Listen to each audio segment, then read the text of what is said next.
As the world tightens its borders to get a grip on the Omicron variant, Canadian travelers have a lot to keep in mind, especially those trying to get home from southern Africa. The federal government recently announced a temporary exemption, but it does include several steps.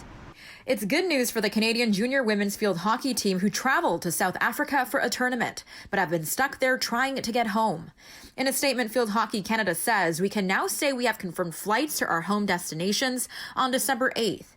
We understand the situation is fluid and things can change quickly.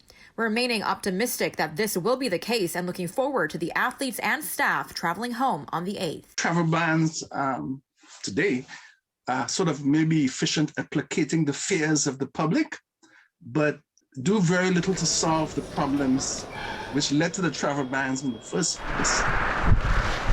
In a government advisory posted online this weekend, temporary travel exemptions will now be granted for Canadians and permanent Canadian residents. Travelers are now able to fly back if they receive a negative COVID-19 PCR test, no more than 48 hours before departing.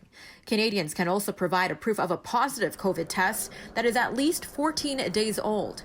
Once that's complete, Canadians trying to get back from southern Africa will then have to fly from Cape Town or Johannesburg to Frankfurt, Germany, where they're not required to get a third country PCR test. From there, they'll be able to board a direct flight home.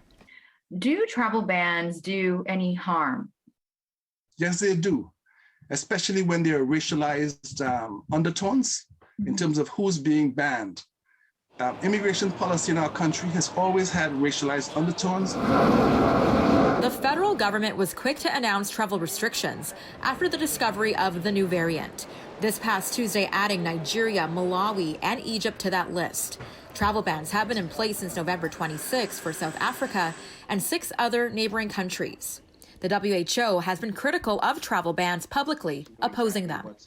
It's only part of the solution. The other part of the solution is that we actually have to share the technology to expand manufacturing capacity in places like Vietnam, South Africa, perhaps Brazil.